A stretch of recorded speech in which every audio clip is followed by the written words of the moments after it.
सबने प्रैक्टिस करी, उसकी समझ में आया? मुश्किल तो नहीं लग रहा है? ठीक है।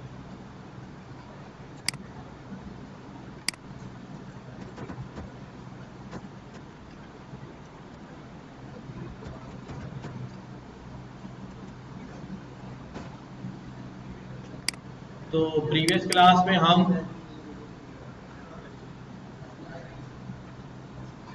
ये हमने सारा काम किया कि data load, then data load के बाद एडिंग अ कॉलम जनरेट करना, नया कॉलम जनरेट करना, उसमें वैल्यू ऐड करना। उसके हमने 2-3 तरीके देखे कि मैं डायरेक्ट एक हार्ड कोडेड वैल्यू पास कर दूं तो वो पूरी वैल्यू सारे रिकॉर्ड में चली जाती है, और हम कंडीशनल बेसिस के ऊपर वैल्यू जनरेट कर सकते हैं। तो कंडीशनल बेसिस पे करने के लिए हमने लिस्ट कॉम्प्रिहेंशन का इस्तेमाल किया। ठीक है, लिस्ट कॉम्प्रिहेंशन के साथ साथ हमने दूसरी चीज सीखी कि हम फंक्शन भी लिख सकते हैं और उस फंक्शन को अप्लाई कर सकते हैं। ठीक है, तीसरा हमने फंक्शन ई में सीखा कि हम एक एनोनिमस फंक्शन जिसे हम लैम्डा फंक्शन पुकारते हैं, लैम्डा फंक्शन इंप्लीमेंट कर सके। फर्क याद है तीनों का सबको? हाँ। और यहां हमने ये सीखा था कि इफ अगर हमारे पास जो है क्या हो जाए भाई, एक से ज्यादा कॉलम के ऊपर वर्किंग करनी हो तो हम किस तरह पूरे डेटा के ऊपर अप्लाई लगाएंगे और पूरा रिकॉर्ड मंगा के उसमें से कॉलम उठाएंगे। ठीक है, डिलीट करने के लिए मैं कॉलम का नाम लिखकर डिलीट कर सकता हूँ, डिलीट हो जाएगा। रॉस एक्सेस करना हमने सीखना शुरू किया था कि हम रॉ किस तरह एक्सेस करते हैं। रॉ एक्सेस करने के लिए हमने यहाँ पर लिखा भी रॉ नंबर यहाँ से यहाँ तक, कॉलम यहाँ से यहाँ तक, पर यहाँ कॉन्फ्लिक्ट था। वो क्या कॉन्फ्लिक्ट था कि एक हमारे पास इंटीजर नंबर चल रहे हैं और एक हमारे पास लेबल्स चल रहे हैं। तो ये की एरर में जो है वो फंस गया कि भाई ये मैं लेबल देखूं या इंटीजर इंडेक्स देखूं। अगर यहाँ इंटीजर इंडेक्स देखना शुरू करता है तो वहाँ फंस जाता है, वहाँ से लेबल देखकर आता है तो यहाँ लेबल में फंस जाता है। तो इसका सॉल्यूशन ये था कि हम अगर आई लॉक इस्तेमाल करेंगे, इंटीजर लोकेशन, हम यहाँ पर इंटीजर्स इंडेक्सिंग दे सकते हैं, रॉस की भी और कॉलम्स की भी। इवन के यहाँ लेबल्स लिखे हैं पर स्टिल यहाँ पर क्या मौजूद है, इंडेक्स मौजूद है।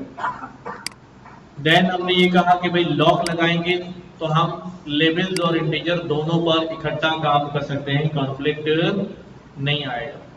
सही है? कोई सवाल इसमें? नहीं। नाउ यहां पर हमने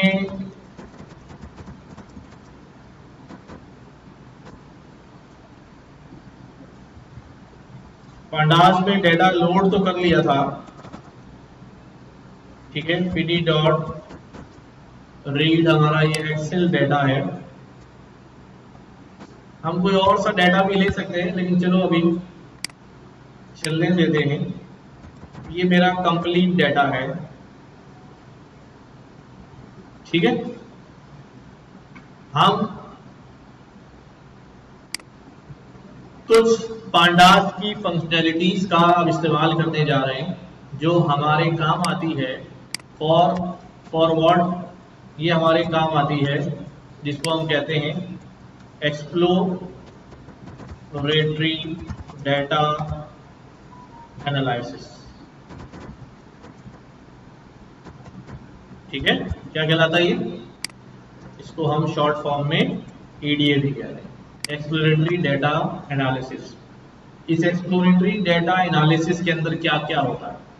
अगर मैं यहाँ लिखकर सर्च करूं कि भाई एक्सप्लोरेटरी डेटा एनालिसिस में जो है वो क्या क्या होता है, हम EDA में क्या क्या करते हैं, डेटा की अंडरस्टैंडिंग करते हैं, पैटर्न्स को आइडेंटिफाई करते हैं, डेटा क्वालिटी असेसमेंट करते हैं। ठीक है, मुख्तलिफ चीज़ें मिलेंगी। डिस्क्रिप्टिव स्टैटिस्टिक्स इस्तेमाल करते हैं, डाटा विजुअलाइजेशन करते हैं, कोरिलेशन एनालिसिस करते हैं, data cleaning and transformation perform करते हैं। तो मुख्तलिफ जगहों पर आपको मुख्तलिफ चीज़ें मिलेंगी कि एक्सप्लोरेटरी डाटा एनालिसिस क्या है और इसके अंदर क्या क्या करते हैं, क्यों इम्पोर्टेंट होता है। ठीक है, यूनिवेरिएट एनालिसिस करेंगे, बाई वेरिएट एनालिसिस करेंगे, मल्टी वेरिएट एनालिसिस करेंगे। ये सारी चीज़ें अभी हम परफॉर्म करते हैं। तो सबसे पहले what is exploratory data analysis, क्या नजर आ रहा है अभी? ED is an important first step in data science project. It involve looking at and visualizing data to understand main features, find pattern, discover how different parts are data connected.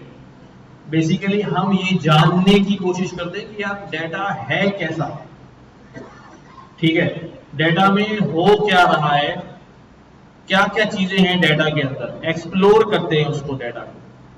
ठीक है, तो help करता है हमें इसको any unusual data, outlier कि data में outlier values है, कुछ चीज अनयूजुअल है, कोई प्रॉब्लम है डेटा के अंदर, ये सब कुछ जो है वो कहां पर आ जाता है? एक्सप्लोरेटरी डेटा एनालिसिस के अंदर। तो ये कुछ स्टेप्स आ रहे हैं exploratory data analysis. Understanding the problem and data, क्या हो रहा है अभी? द फर्स्ट स्टेप यानी डेटा की अंडरस्टैंड, हमें प्रॉब्लम को अंडरस्टैंड करना पड़ेगा और अपने डेटा को समझना पड़ेगा। प्रॉब्लम क्या है? डायरेक्ट हमने किसी मकसद के लिए वो डेटा सेट लिया होगा, हाँ, इंस्पेक्शन करेंगे डेटा की। नाउ स्टार्ट करते हैं डायरेक्ट। सबसे पहले डेटा लोडिंग तो हमने कर ली है। एक्सप्लोर करते हुए सबसे पहले मैं ये तो देखूं मेरा डेटा है कितना बड़ा। उसके लिए मैं क्या करूंगा भाई? डेटा डॉट शेप क्या है मेरे डेटा की, क्या बता रहा है ये?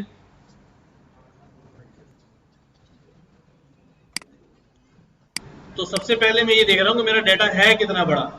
मैंने कहा यार शेप जो है 18 रॉ आ रही हैं और 6 कॉलम्स हैं इसके अंदर।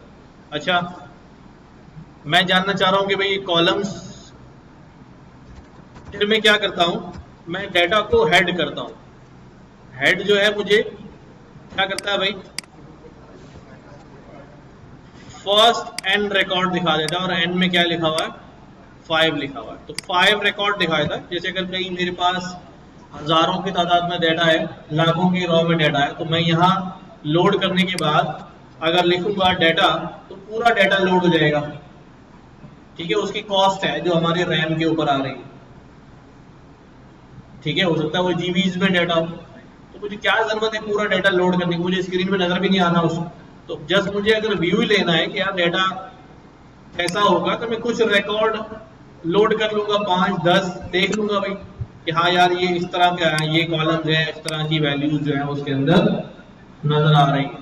या अगर मैं कम करना चाहूँ उसको तो यहाँ मैं 3 कर दूं, वही 3 रिकॉर्ड दिखा दूं। इसी तरह हमारे पास डेटा डॉट फिल इस्तेमाल कर लेते हैं, तो that shows us the last 3 records. Last के इंडेक्स से 3 रिकॉर्ड यानी -3 तक जो है वो लेकर आ गया। और अगर मैं डेटा में रैंडमली डेटा सिलेक्ट करना चाहता हूं तो we have a function sample. Sample क्या करता है कि ये डेटा को रैंडम सैंपल उठा लेता है। मैंने कहा अभी 5 रिकॉर्ड रैंडमली दिखा दो, डिफरेंट इंडेक्स के जो हमारे पास आ रहे हैं। ठीक है, just to view by data के देखने में कैसा लग रहा है, ये काम हमने कर लिया। जल्दी से करें, फाइल को क्या हो कितनी दफा तो काम किया है, रोजाना इसी पे काम कर रहे हैं।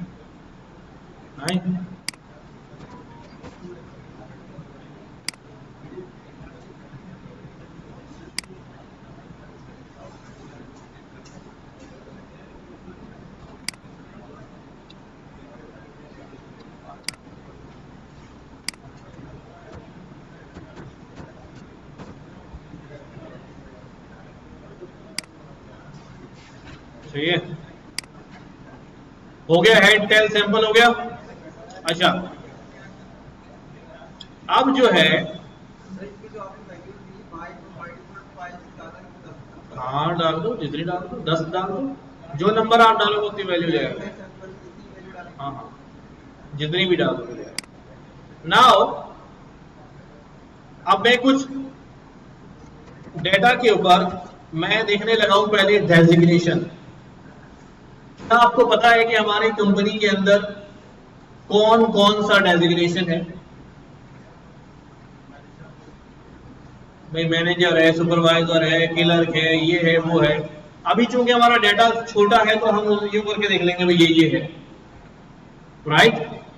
लेकिन अगर ये डेटा हजारों में होगा तो क्या मैं हर रिकॉर्ड में जाके करता रहूंगा, नोट करता रहूंगा, हाँ ये मिल गया, ये मिल गया? ऐसा नहीं करूंगा। तो क्या करूंगा मैं कहूंगा डेटा डेजिग्नेशन क्या हो जाओ भाई, अपनी यूनिक वैल्यूज दिखा दो। क्या दिखा दो? यूनिक का मतलब क्या है? अगर रिपीट भी हो रहा होगा तो एक बार दिखाएंगे कि हाँ ये मौजूद है।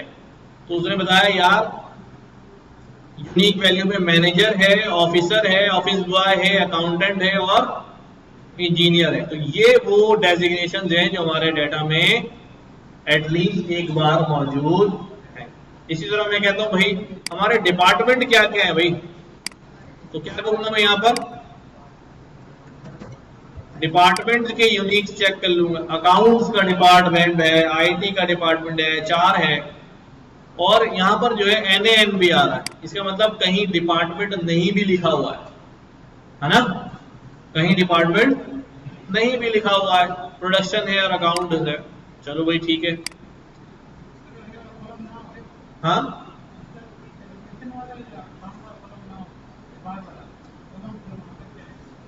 क्या ना हो?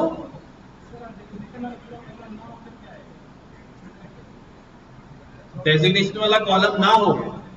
भाई कॉलम होगा जब भी तो डेजिग्नेशन चेक कर रहा हूं ना मैं। जब मेरे पास डेजिग्नेशन में कॉलम ही नहीं होगा तो मैं क्या उसमें फिर कौन सा कॉलम होगा उसकी जगह?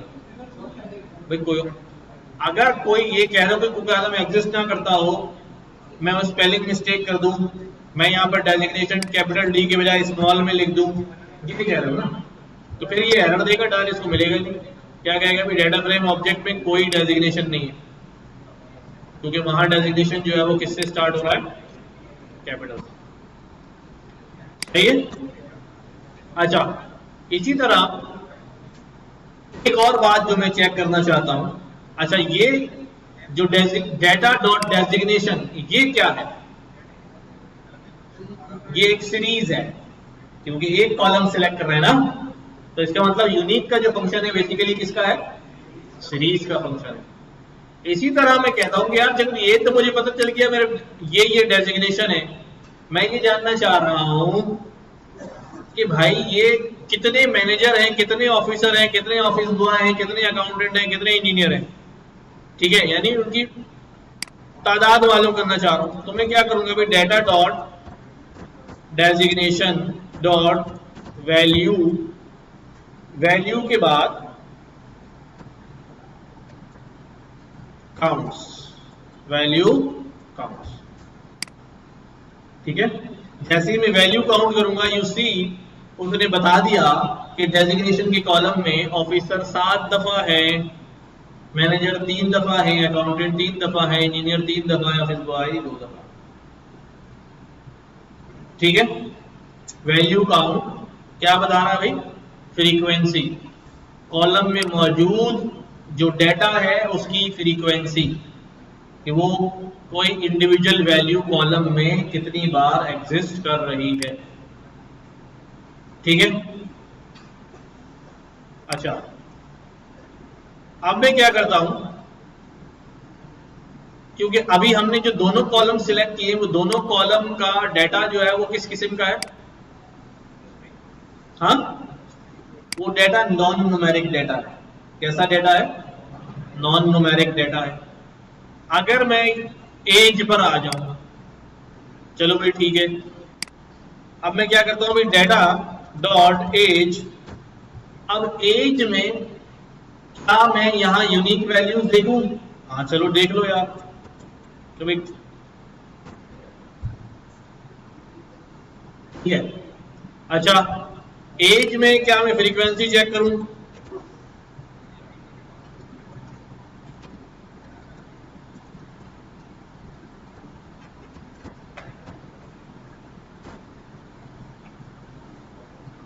अच्छा, ये जो मैंने काम किया है ना जानबूझकर, ये गलत अप्रोच है न्यूमेरिकल डेटा के ऊपर।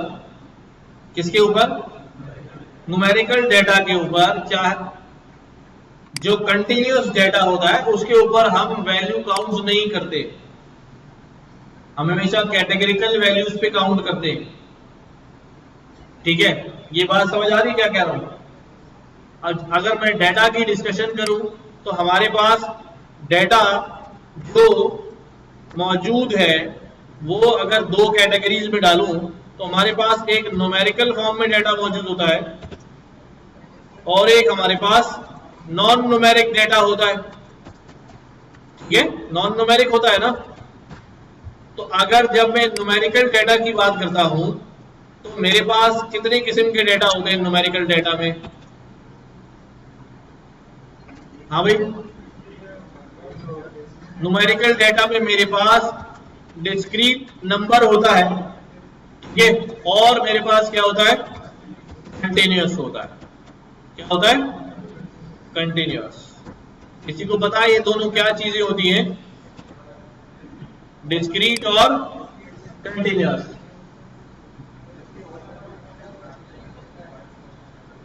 जिसके होल नंबर हो तो डिस्क्रीट होता है, जिसके पॉइंट्स में हो तो वो कंटिन्यूअस होता है। और अच्छा, ये एक पहचान है तो सही, लेकिन लॉजिकली ये थोड़ी सी गलत पहचान है। ठीक है, क्यों गलत है? जैसे मैंने किसी से पूछा, भाई आपकी उम्र कितनी है या आपकी हाइट कितनी है? उसने कहा मेरी हाइट जो है वो 5 फुट है। कितनी? तो अब बताओ 5 जो है वो डिस्क्रीट है या कंटिन्यूअस है?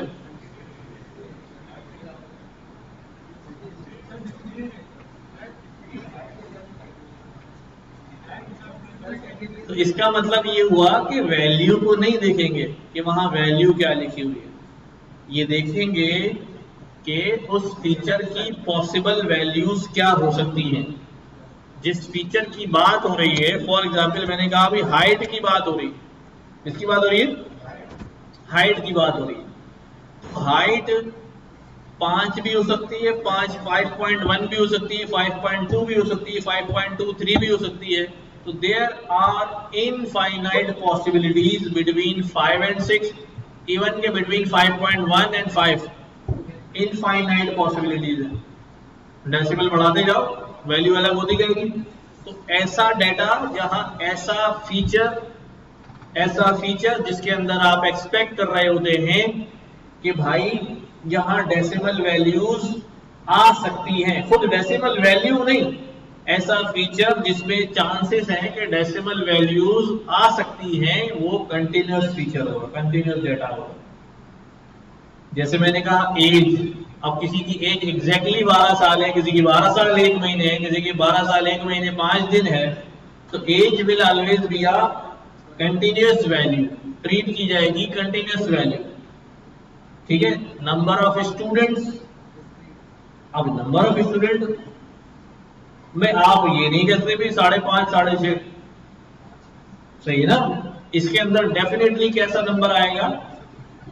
एक राउंड होल नंबर आएगा। तो ये हमारा कैसा वैल्यू होगी? डिस्क्रीट वैल्यू होगी, डिस्क्रीट वैल्यू होगी। सही है? तो न्यूमेरिकल और नॉन न्यूमेरिक डेटा जो है, हाँ, नॉन न्यूमेरिक डेटा हमारे पास 2 तरह का होता है। नॉन न्यूमेरिक डेटा की जब हम बात करते हैं तो हमारे पास हमारा डेटा होता है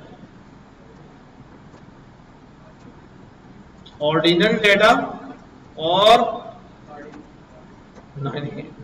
नॉमिनल डेटा। ऑर्डिनल और नॉमिनल, ऐसे नॉन न्यूमेरिक डेटा जो सॉर्ट हो सकता हो। क्या हो सकता हो? यानी जिसको तरतीब दिया जा सकता हो, वो ऑर्डिनल होता है। क्या होता है? जैसे फॉर एग्जांपल मेरे डेटा के अंदर लिखा हुआ है small, big, medium, very small, very big, ये है कैसा डेटा? नॉन न्यूमेरिक है ना वैल्यू, लेकिन ये आप सॉर्ट कर सकते हैं, ये आप सॉर्ट कर सकते हैं। लेकिन अगर मेरे डेटा में लिखा हुआ है मैंगो, ऑरेंज, एप्पल, पीच, इसको सॉर्ट कर सकते हैं? नहीं कर सकते। मेरे डेटा में लिखा हुआ है खाना की quality excellent, very good, ordinary, poor, very poor, ये सारे क्या हैं? सॉर्टेबल है। मेरे डेटा में ग्रेड लिखे हुए ABCD, अब सबको पता है ये ग्रेड जो है बी से क्या है? बड़ा है। दो के डेटा कैसा है? नॉन न्यूमेरिक है बट स्टिल सॉर्टेबल है, तो ऐसा डेटा क्या है हमारे पास? ऑर्डिनल डेटा है, नॉन न्यूमेरिक बट ऑर्डिनल। लेकिन अगर लोगों के नाम लिखे हुए हैं, ठीक है, या कुछ और लिखा हुआ है, तो फिर वो नॉन न्यूमेरिक डेटा है लेकिन वो सॉर्ट नहीं हो रहा, तो ऐसे डेटा को हम क्या कहेंगे? नॉमिनल डेटा कहेंगे। ठीक है, तो अब ये जो मैंने काम किया ना एज के ऊपर, वैल्यू काउंट्स, ये क्योंकि ये एक हमारे पास कैसा है? कंटिन्यूअस डेटा है, मुझे ये नहीं करना चाहिए और मैं करूंगा भी नहीं। ठीक है, एज की यूनिक मैं देख सकता हूँ सिर्फ ये देखने के लिए किसी ने गलत वैल्यू ना डाली हो, कि एज में कहीं 30 लिखा हो तो किसी ने वर्डिंग में लिख दिया THIRTY 30, तो वो मुझे नजर आ जाएगा पूरे डेटा में।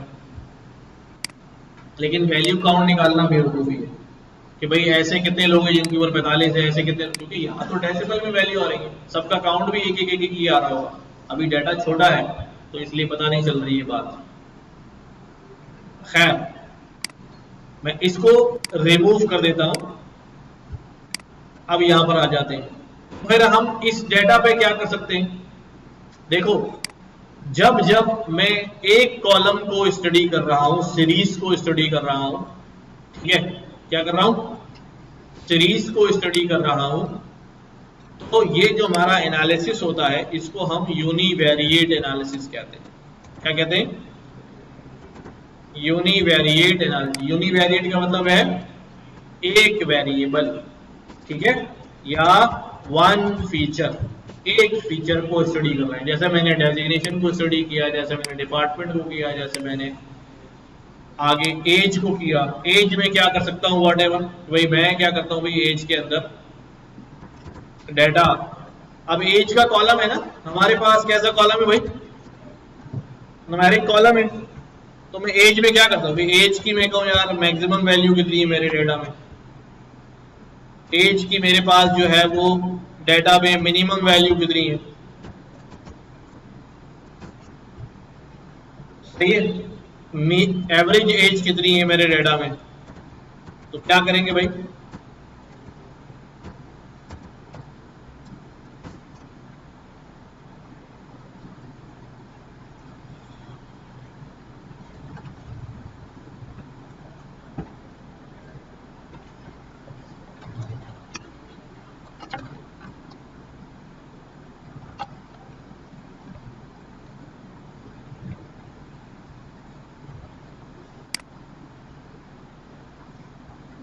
तो यूनिवेरिएट एनालिसिस जब हम कर रहे होते हैं तो हमारे पास हम क्या क्या चीजें देख रहे होते हैं?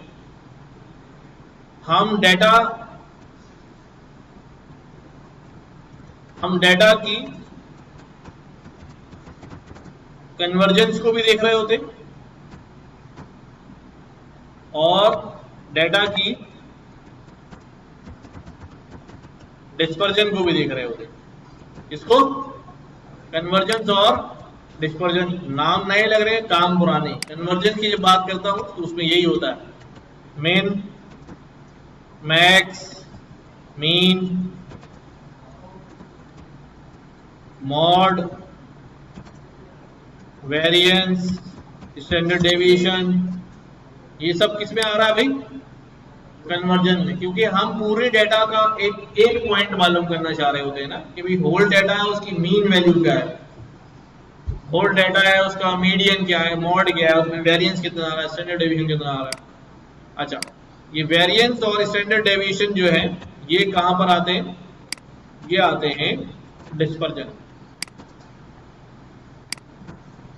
ठीक है, हम इसमें प्लॉट भी करते हैं, स्कैटर प्लॉट कर लेते हैं, सारी चीजें कर लेते हैं, अभी हाथ की याद करते हैं। देखो तो यहाँ मैंने ये तीन चीजें मालूम करी, मीन वेरियंस। कितने लोगों को ये पता है कि भाई तीनों चीजें क्या होती हैं? हाँ, सबसे बड़ी वैल्यू सबको पता है, सबसे छोटी वैल्यू सबको पता है। मीन वैल्यू क्या होती है भाई? हाँ, एवरेज वैल्यू होती है। एवरेज क्या होता है? हाँ, क्या होता है? ये एवरेज होता है। अबे होता क्या है भाई?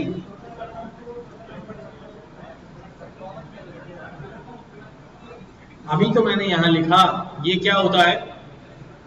कन्वर्जेंस होता है। ठीक है, तो आपको मीन से क्या समझ में आ रहा है? मीन एज जो है वो इतनी आ रही है, उसका मतलब क्या है?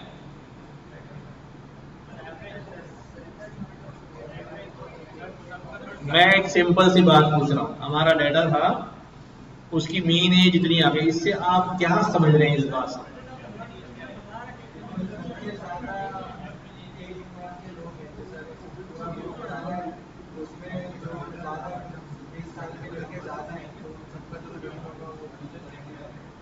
मेरा सवाल क्या है, तुम क्या बातें कर रहे हो?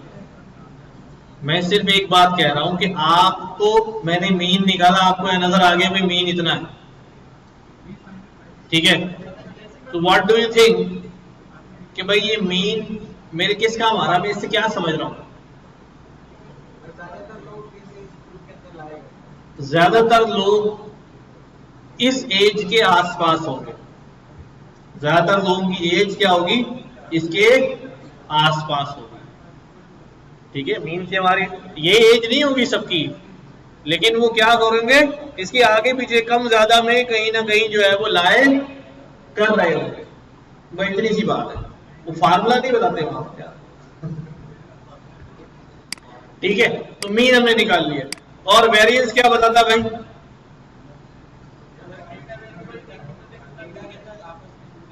डेटा कितना?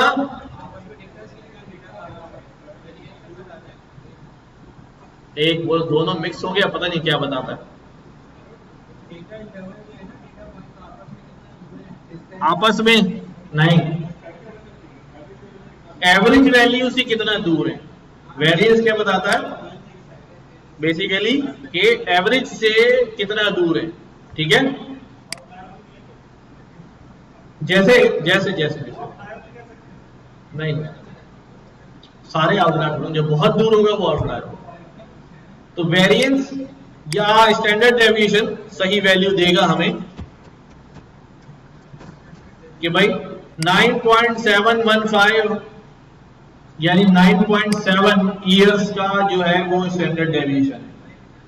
मतलब कहने का ये है कि अगर हमारे पास अगर हमारे पास हमारा डाटा है जो मैंने प्लॉट कर लिया है इस तरह से, ठीक है, इस तरह से प्लॉट कर लिया, यानी चलो मैं अगर प्लॉट कर ही दूं आपके लिए,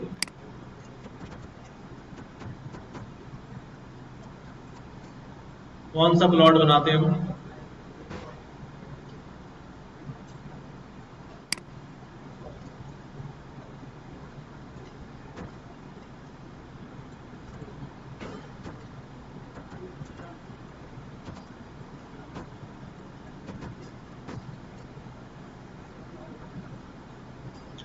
ये इसने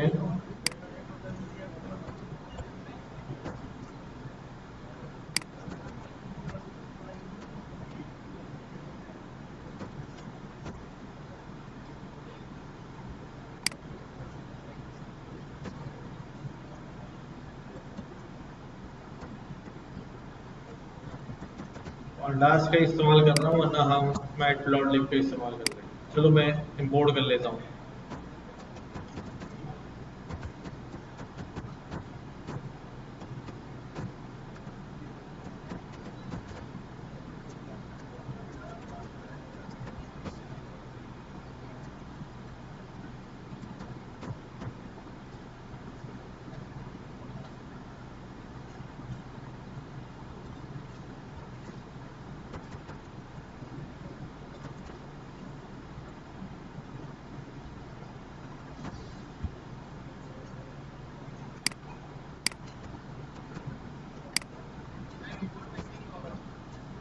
पे मसला है।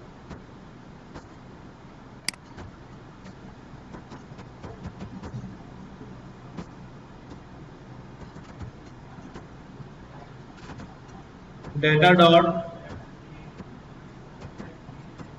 एम्प्लॉय आईडी और डेटा डॉट एज। ठीक है, क्या किया हमने यहां पर?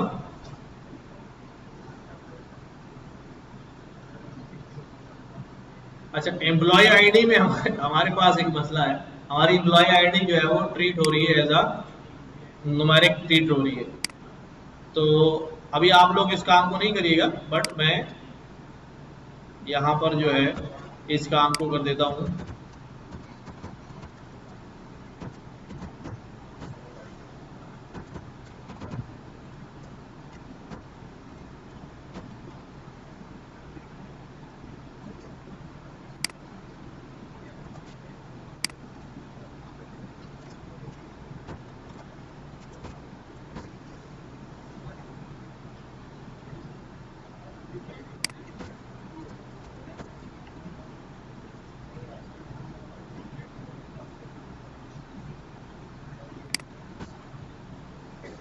अब यहां पर ये नीचे एम्प्लॉय आईडीज आ गई हैं।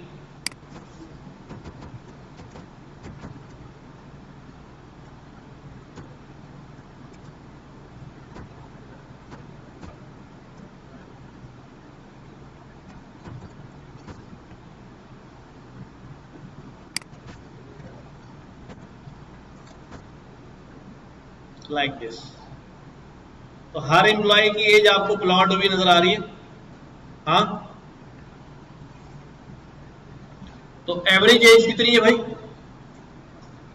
एवरेज हमने मालूम किया था, कितना आ रहा था? 34। तो ये लाइन कमोबेश यहां पर लाइन आ जाएगी, है ना? 34 यहां आएगी ना, 34 वाली लाइन यहां पर होगी, ये लाइन यूं आ जाएगी। अब मसला ये है, अगर मैं प्लॉट कर दूं इस लाइन को, चलो, अब मसला ये है कि अब इस 34 से ये वाली लाइन सबसे दूर है, 50 साल वाला, 48 साल वाला। तो हर एक पॉइंट जो है एवरेज लाइन से कुछ ना कुछ क्या है, डिस्टेंस पे वाक़ई है। और ये वाला जो है बिल्कुल ही 34 होगा शायद, और ये वाले उससे कम में जरा दूर दूर है। तो हर पॉइंट का जो मीन से क्या हो रहा है, डिस्टेंस हो रहा है, उसको हम क्या कहते हैं? वेरिएंस। मीन से जो डिस्टेंस है वो क्या कहलाएगा भाई? वेरिएंस। अगर मैं यहां देख लूं,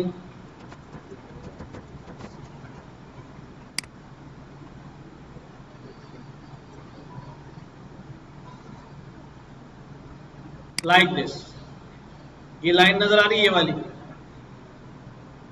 सपोजिंगली कि ये हमारा डाटा है और इसके ऊपर मीन जो है वो ये इतना आ रहा है। तो हर पॉइंट का क्या है भाई, हमारे पास एक डिस्टेंस है हमारे मीन से ऊपर। ठीक है, यहां से इस लाइन से इस पॉइंट का एक डिस्टेंस है, इस लाइन से इस पॉइंट का एक डिस्टेंस है। तो ये टोटल सबके क्या आ रहे हैं? डिस्टेंस आ रहे हैं। ये फाइनली क्या करता है, हर डिस्टेंस को कैलकुलेट करता है और उसका भी क्या निकाल लेता है?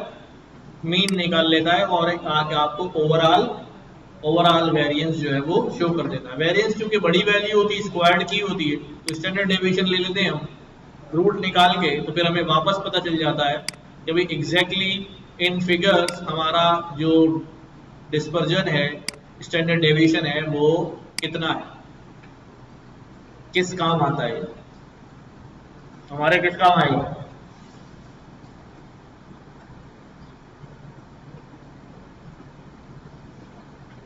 हाँ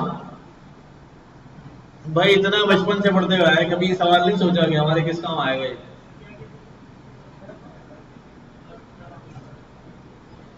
वैसे ही मेरे दिमाग में आ गया कि यार हमारे किस काम आएगा।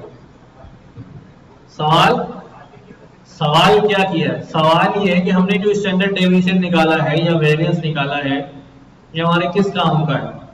क्या सिर्फ ये पता चल गया हाँ भाई ठीक है इतना है, क्या करो?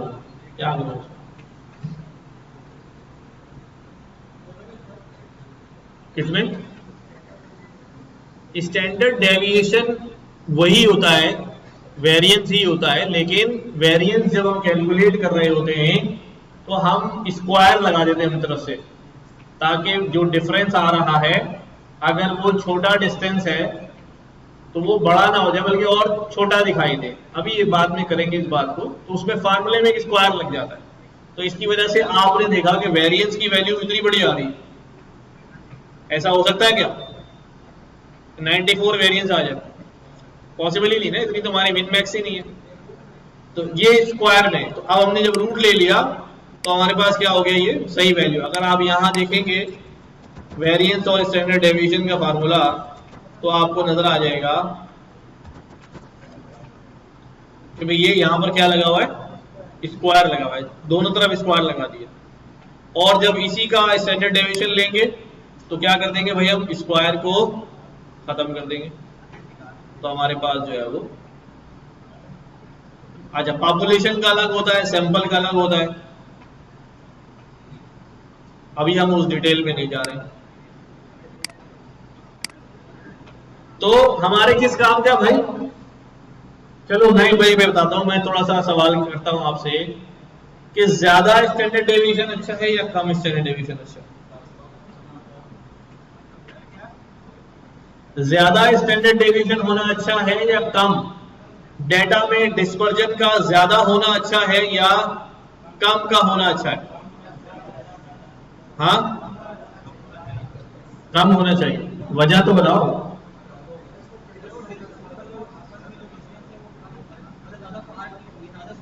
भाई डिपेंड्स अपॉन यूज केस, ठीक है, ये हमारी पसंद नापसंद से नहीं होगा बल्कि हमारे यूज केस पे चलेगा ना बात। अब फॉर एग्जाम्पल, चलो मैं आपको यूज केस बताता हूं। फॉर एग्जाम्पल आपके पास 1 करोड़ रुपए आ गए, सपोज कर लें, ठीक है, आपके पास जो है ना 1 करोड़ रुपए आ गए, अब आपने इन्वेस्टमेंट कर दी है उसकी, ठीक है, किसी कंपनी में इन्वेस्टमेंट कर दी है, 5 कंपनीज का पोर्टफोलियो आपके सामने आ गया है। एक कंपनी जो है वो 1 करोड़ रुपए पर आपको हर महीने दानियल में कितना प्रॉफिट दे सकते हैं? 5%, 5 लाख रुपए हर महीने मिलेंगे, कमाल हो जाएगा यार। चलो सही है, एक कंपनी आपको 1 करोड़ रुपए पे हर महीने जो है वो 5% प्रॉफिट दे रही है। हाँ नहीं, बिजनेस में इन्वेस्ट करें, नफे नुकसान के साथ करते हैं। अभी शरई मसाइल नहीं डिस्कस कर ले रहे, ठीक है, तो अब वही उसी तरफ आ रहे हैं। और दूसरी कंपनी जो है वो आपको वादा कर रही है कि हम आपको 10% देंगे, ठीक है।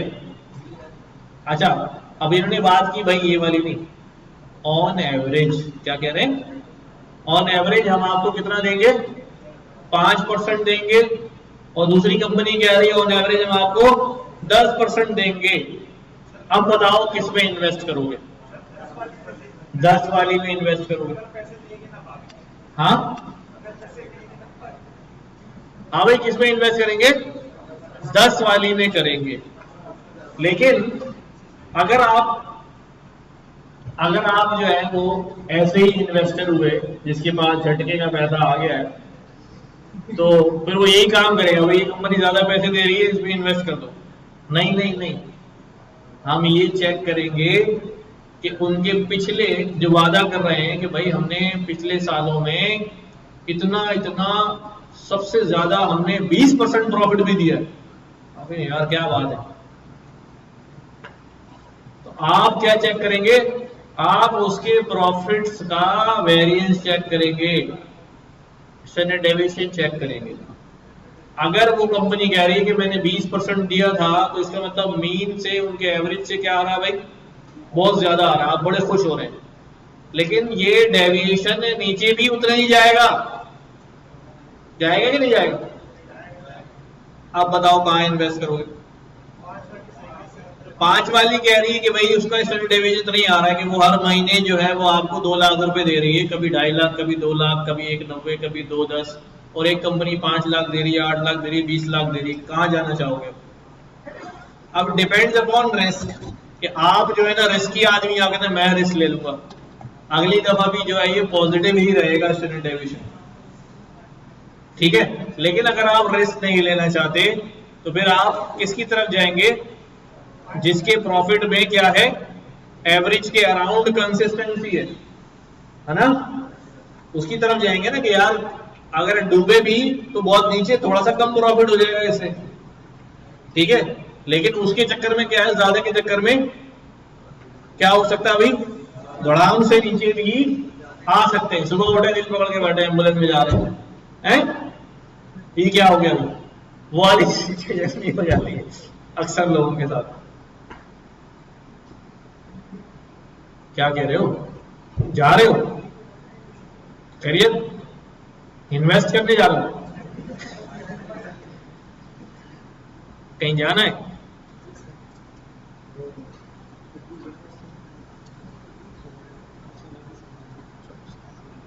सही।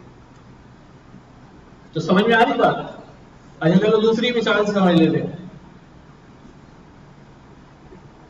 एक खिलाड़ी है हमारे पास, उसने फॉर एग्जाम्पल 30 मैचेस खेले हुए, कितने मैचेस खेले हुए, 30 मैचेस खेले हुए, और 30 मैचेस के अंदर उसने जो है 5 दफा सेंचुरी बनाई हुई, ठीक है। और उसका 30 मैचों में जो टोटल स्कोर है वो फॉर एग्जाम्पल हम कहते हैं वो उसने जो है कोई 1000 रन बना लिए, 1200 रन बना लिए।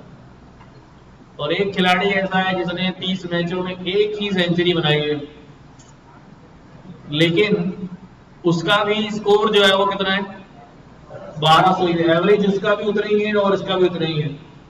किसको खिलाओगे, सेंचुरी वाला तो अच्छा लग रहा है इतनी सेंचुरी मारी, लेकिन वो ज्यादा मैचों में अंडे पे आउट हुआ होगा, अदरवाइज उसका स्कोर भी क्या होता, बहुत ज्यादा होता अगर वो। तो इसका मतलब ये है कि उसकी परफॉर्मेंस जो है उसके अंदर भी वही है, चल गया तो सेंचुरी बना देगा, वरना अंडे पे चला जाएगा, 4-5 से ज्यादा नहीं बनाएगा, या तो 4-5 से ज्यादा नहीं बनाएगा वो चला जाएगा, खेल गया तो बना देगा वहां तक। और एक दूसरे की कंसिस्टेंसी देख रहे हैं कि वो हर मैच में 30, 40, 50, 60, 55, 60, 30, 50 बना रहा।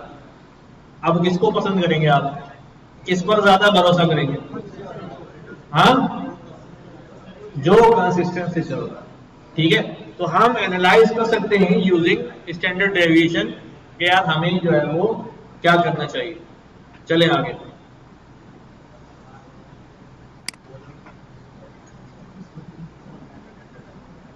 तो हमने क्या देख लिया अभी, मिन मैक्स, मीन, वेरिएंस और स्टैंडर्ड डेविएशन हमने एज पे देख लिया। अच्छा एक चीज और होती है कि हम बात करते हैं बहुत ज्यादा किसकी, आउटलायर्स की। किसकी बात करते हैं, ये क्या होते हैं,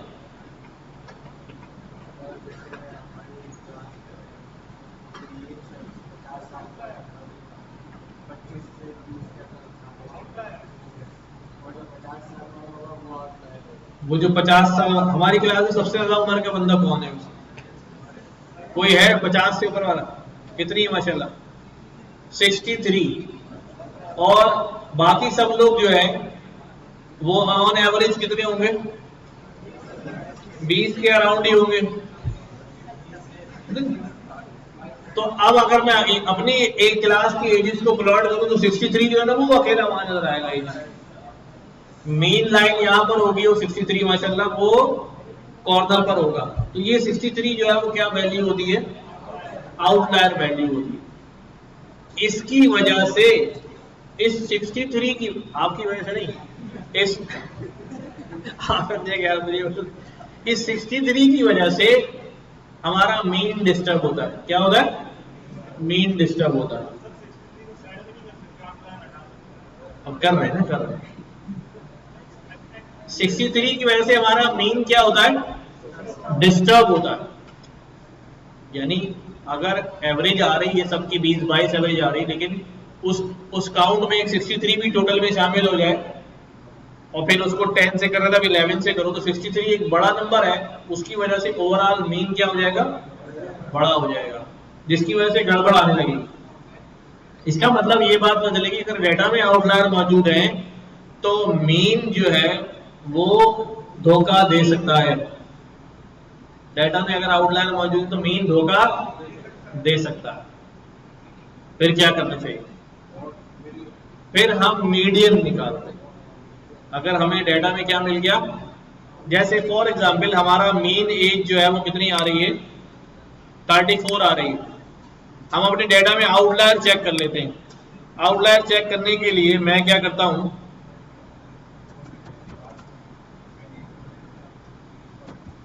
हम लोग आउटलायर किससे चेक करते हैं, हाँ, बॉक्स प्लॉट बना के। क्या सा प्लॉट, बॉक्स प्लॉट देखा हुआ किसी ने, चलो कोई बात नहीं, नहीं देखा हुआ तो अब देख लेना। नहीं, यहां से तो ये बता रहा है, ये बता रहा है कि भाई डेटा में कोई भी आउटलायर नहीं है, डेटा में एक भी आउटलायर नहीं है, सही है।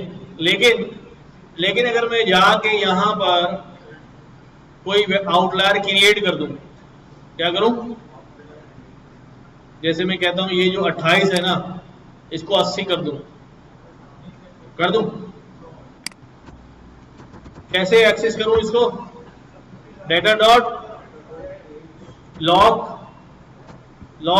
लॉक में इंडेक्स नंबर क्या है 2, कॉलम कौन सा है एज, क्या आ जाएगा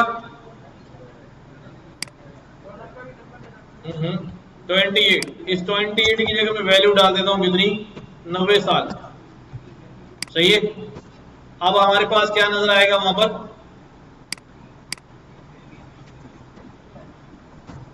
कितना नजर आ रहा है यहाँ पे 90। तो अब 90 को यहां ऑब्जर्व करते हैं, आउटलायर में नजर आता है या नहीं आता, ये आ रहा, नजर आया। तो ये एक वैल्यू है, ये क्या हो रही है भाई हमारे पास, आउटलायर वैल्यू। इसको पढ़ेंगे हम बहुत अच्छी तरह से बॉक्स प्लॉट को। आज तो मैं बस थोड़ा सा आपको घुमा फिरा रहा हूं इसमें। बॉक्स प्लॉट जरूरी नहीं सीबॉर्न से बनाया, वो मेरे जहन में आया तो मैंने उसको कर लिया। और मैटप्लॉटलिब से भी बना सकते हैं, plt dot box plot,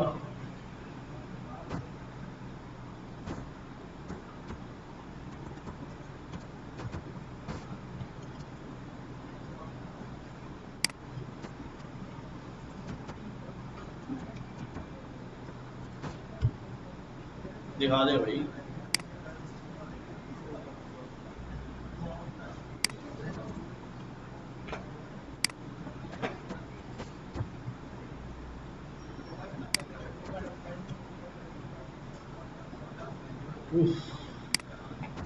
C1 से बना दो भाई अभी।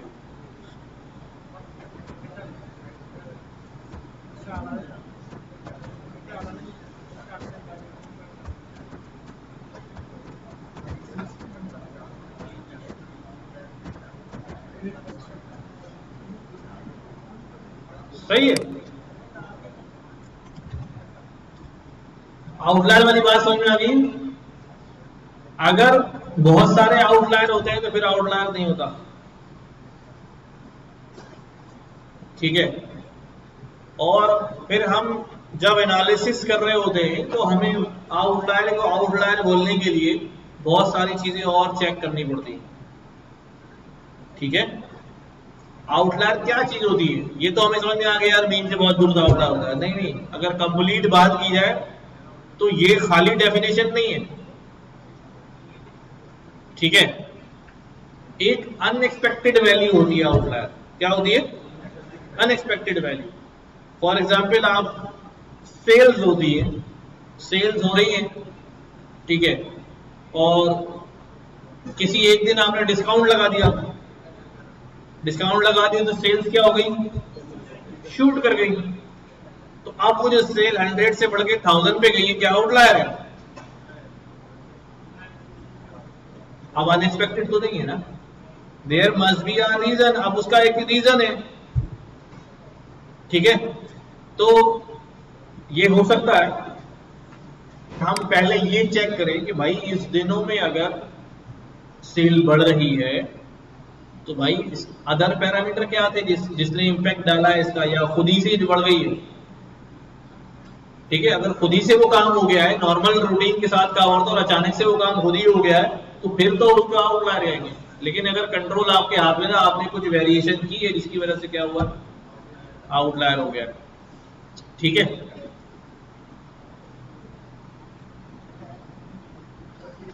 अच्छा जी, तो ये तो एजिस की बात हो गई।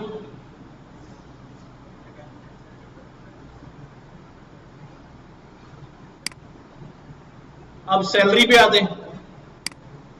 हाँ, और एज में कुछ ढूंढना चाह रहे हैं?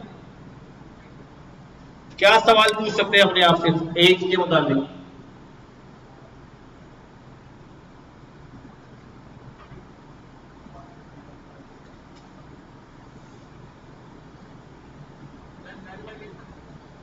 नल वैल्यू को बाद में डील करेंगे, सैलरी पे आ रहे हैं। क्या करें भाई सैलरी के साथ? हाँ मैनेजर, हाँ यहां बात होती है फिर क्वेरीज की। किसकी बात होती है? मैं सारी चीजें इकट्ठा नहीं शुरू करना चाह रहा, असल में फिर पकड़ नहीं पाएंगे ना। लेकिन चलो, इन्होंने कहा कि भाई हम देखते हैं, तो हम क्वेरीज कैसे चलाते हैं डेटा के अंदर। जिस तरह हमने पीछे शायद नमपाई के अंदर भी फिल्टर किया था डेटा, किया था ना।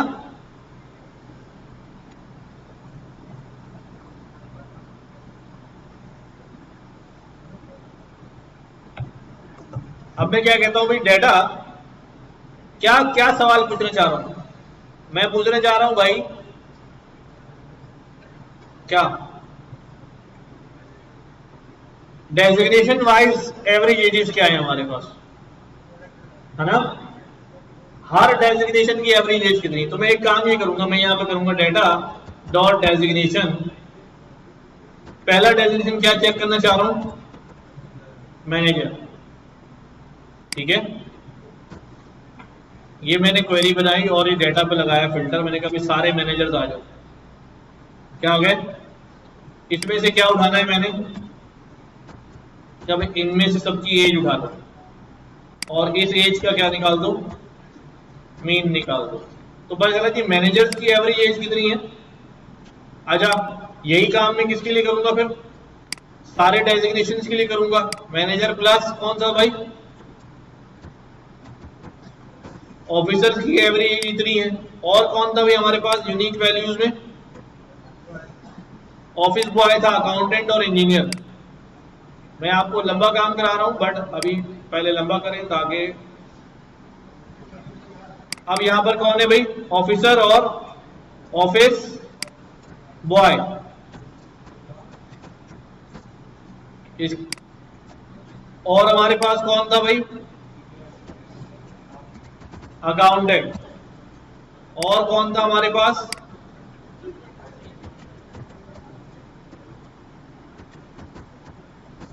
इंजीनियर। अब ये मुझे सबके लिए बारी बारी करना पड़ा। बाद में हम आगे जाके जो है ना एक फंक्शन पढ़ लेंगे, कौन सा वाला, group by designation, then aggregate कर दिया जाए किसके ऊपर, मीन के ऊपर। डेजिग्नेशन की स्पेलिंग गलत हो गई।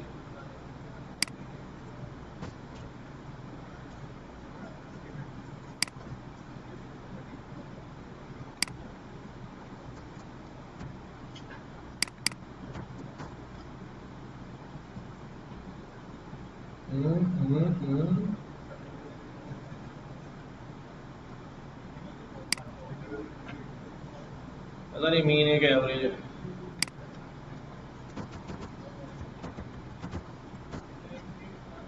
नहीं,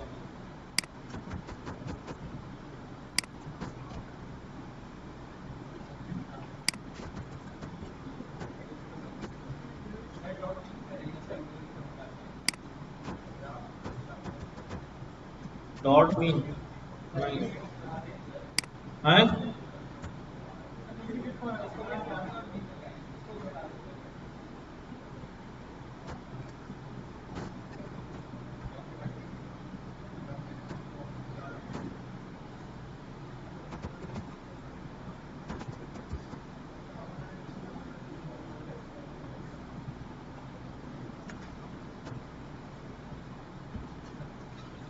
क्या फॉर्मेट है भाई एग्रीगेट भाई, डायरेक्ट मीन लगा दो।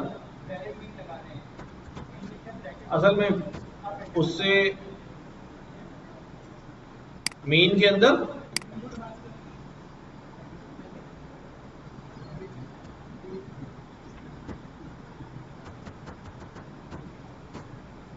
एक मसला है, मैं यहाँ पे कर देता हूँ डेजिग्नेशन, यहाँ पर एज पास कर देता हूँ, देन मीन कर देता हूँ, सही है। एग्रीगेट लगा नहीं रहा हूँ, पता नहीं उसका फॉर्मेट ध्यान में नहीं आ रहा। तो ये हमारे पास क्या हो जाएगी, डेजिग्नेशन वाइज जितने भी अकाउंटेंट ने सबको करके उनका मीन निकाल दिया और ये निकाल दिया, 100 निकाल दिया। खैर ये बात की काम है, अभी नहीं परेशान हुई। आपने क्या करना है, तो यूनिवेरिएट में हम थोड़ी बहुत ये चीजें कर रहे होते हैं, प्लॉटिंग भी कर रहे होते हैं, ठीक है। लाइक मैं अब यहां प्लॉट कर दूं कि भाई डेजिग्नेशन का बार प्लॉट बता दो,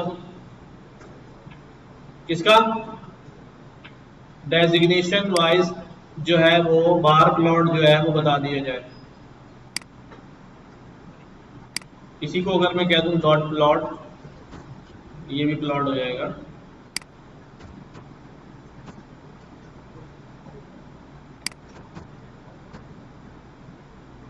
वैल्यूज कैसी है हमारे पास, हाँ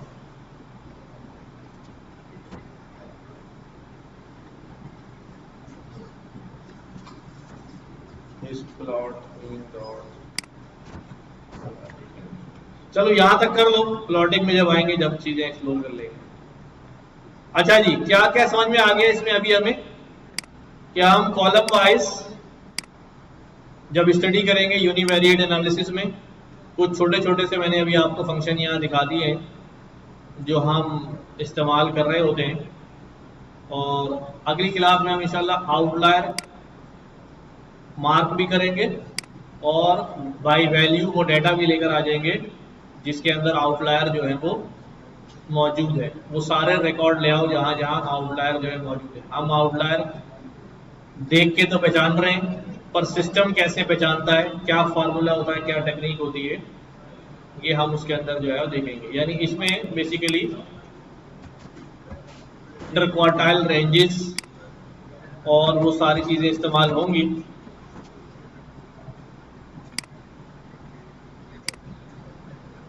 तो ये फार्मूले के थ्रू जो है हम याद कर लें। हाँ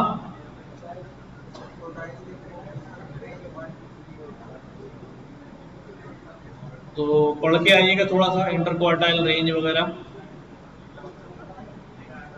खोल एक्सप्लोर कर लेना थोड़ा सा यार, देख लेना।